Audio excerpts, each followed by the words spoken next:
my faithful loyal YouTube subscribers. Today is Tuesday, December 10th. I'm looking kind of rough tonight, but I had this mask on my face all day. I'm sitting on the side of my bed. I'm sitting on the side of the bed. I'm about to go to sleep. I literally came home. I had purchased some salmon over the weekend. I cooked it and cooked some rice, ate it, and thank goodness for the air fryer.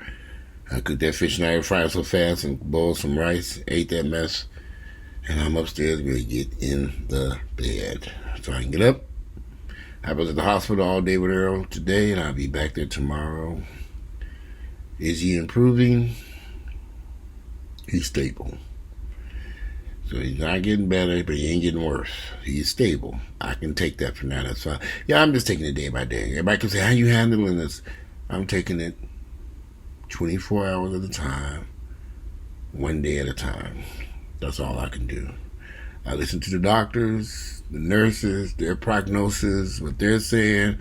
I'm listening. Look, I'm taking it one day at a time. I'm not looking to 2 weeks down the road, 3 weeks down the road. I'm taking it 24 hours.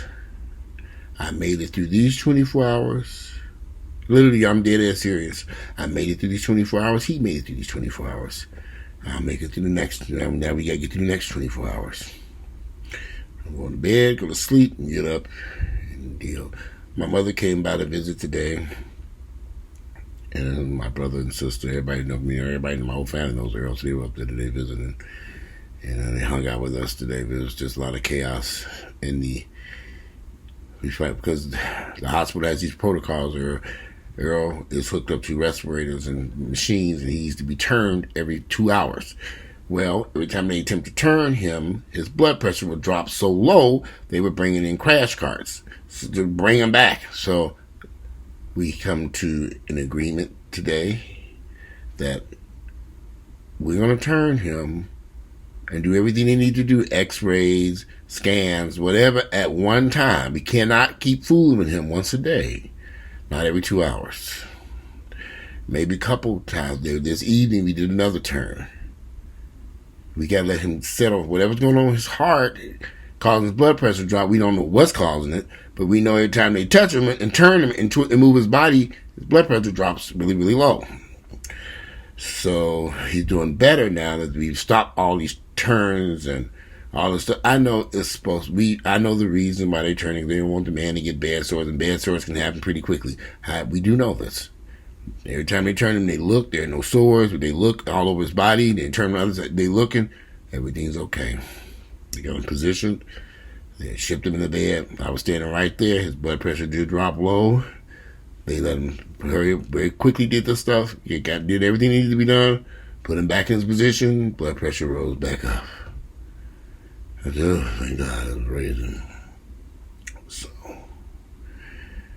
that's been our biggest issue. He's not responsive. He's under sedation. I'm talking to him. I don't know if he can hear me or not. I don't know. I don't know. So he's gonna need some heavy sedation because this is what it is. When my mother was there, we talked. He had some friends stop by. We talked. I'm feeling a little bit better today. I'm just getting the skin. It's gonna be a journey. Like I said, I can't look too far ahead. I'm just gonna get through the next 24 hours. And then take it day by day. That's all I can do, and try to,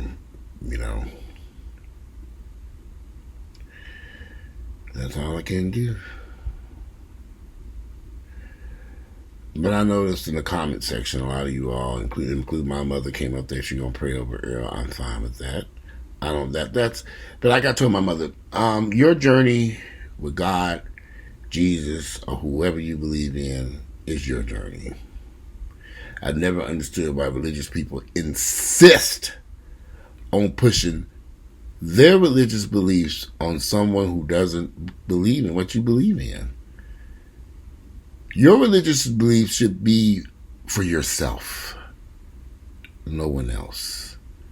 trying to force your religious beliefs. My mother did this for years, tried to force her religious belief on her children, and she created a hell of a firestorm and issues with her children because of her religious beliefs. She's still doing it. I said, Mama, your religious beliefs are just that yours. They're yours. You should only be worried about your journey to God, with God, and your walk with God, and your journey to heaven, or with Jesus. But that's you worry about yourself. You can't come up here worrying about other people in our journey, because we have different thoughts and different opinions. We don't agree with what you agree with. I don't agree with what you agree with, and I don't want it forced down my throat. You did this forever, and it's not did you any good. It's not done anything good for our family. So stop it. That's your opinion. That's your religious beliefs are just that yours. And those of you who are praying and all this stuff, thank you, but that's your religious beliefs. I don't think prayer is going to pull this young man out of this position. I know it ain't. And there's no different than somebody bringing a rabbit's foot in there. Let's put a rabbit's foot around Earl's neck. A rabbit's foot? What they going to do? That's how I view religion. Screaming in prayer. I ain't never seen prayer do nothing for nobody. I didn't walk this earth damn near 50 years. And I didn't see a whole lot of shit focus on all kinds of shit. Everybody screaming and hollering and praying, ain't nothing happening. I'm like, okay. I ain't got time to be something prayer. But I will sit in that hospital and talk to them doctors. And I will sit there and see what medicines they giving him. And I'll be part of the protocol with that medicine. We went over all his medicines. They pulled some stuff. I had some questions. I was Googling stuff. I need to know what's going on, what medicine they giving him, what's this for, what's that for, what will it do, can he stay on this? Trust me, I'm doing my homework. I got my laptop up there. What was the name of that medicine? I'm Googling the medicines. I'm looking at the things when they do. I'm Googling this. I'm looking at this and doing my research. I'm not stupid.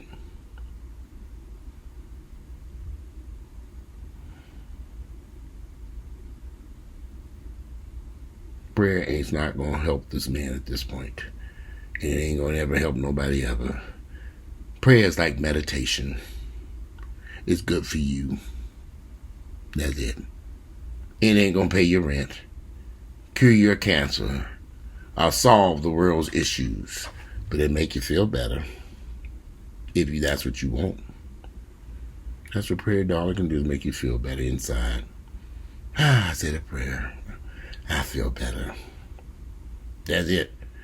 In my case, I had a fart. Felt a whole lot better. Better out than him. That's how I feel. I'm not a religious person. I ain't never been a religious person. There was somebody who came to visit me the other night, and I had to say, when did you know? Well, when did you know about something? I knew as a little kid. This mess was fake. I said, okay, this is fake. This ain't real. I knew as a child. I ain't about to scream to Jesus. I'm thinking, oh, here we go with this mess. But anyway, I just wish people would stop, whether you Christian, Muslim, or Jewish, or whatever persuasion, religion you choose, is for you. You. Don't push it off on somebody else. Quit trying to push your religious beliefs off on other people. Worry about your walk with God and Jesus and how you gonna get through the pearly gates of heaven, since you believe in it. I don't believe in it. So, man, be my no damn heaven or hell. I'm trying to get through living on planet Earth. That's what I'm trying to do. And I've lived a very good life. And I've lived a very positive life. When I kicked religion out the door, my life improved tremendously. Better. Living better than anybody I know. Truth be told, I look around these people that's running back and forth in churches. I say, okay, good. I'm serious. My life, I live a good life. A wonderful life. I'm a happy life. Especially when I look around all these other people, I say, ooh, shit, all the shit they going through, I'm okay over here. In my own bed. It'll be all right. Either he's going to be all right, whatever happens out of this, it's going to happen. I would love for Earl to come home, get better and well. That's what I'm rooting for. That's why I'm there every day. Make sure he gets up out that bed. It's going to take some time. I'm prepared to do that. It takes people, anybody does any research, people who have pneumonia, it takes weeks, sometimes months, to get back to normal. So I'll be there. So anyway, it was a short video. Earl is stable. He's resting. They leaving him alone. Everything's fine now. He's hooked up to a bunch of machines. The machines is working. He's stable. He's improving. He did chemo today. That was just because he's on dialysis. He got hooked up to the dialysis machine because his kidneys stopped functioning. And his kidneys are waking up. Today was a lot of urine in the bag. A whole lot of it. They had to change it twice. I said, ooh. The first doctor said, oh, there's no urine. But this time I went in there this morning, it was a lot of urine. A lot. I said, oh, wow, it's filled up. See, the little bag, it was filled. So between the last night when I left, and this morning I got there, and then they started feeding him food. That's another good sign. They hooked him up to a feeding tube, and they're giving him some food. There ain't no steak or nothing, y'all. You know that he can't eat a steak, y'all. I'm like, well, you gonna feed him? I said, how you gonna feed him? Feed him in a feeding tube. I guess I was brain dead for a minute when they said they was gonna feed him. I'm like, huh? I ain't gonna eat. A feeding tube, Mr. Hampton. Oh, I just sit back now.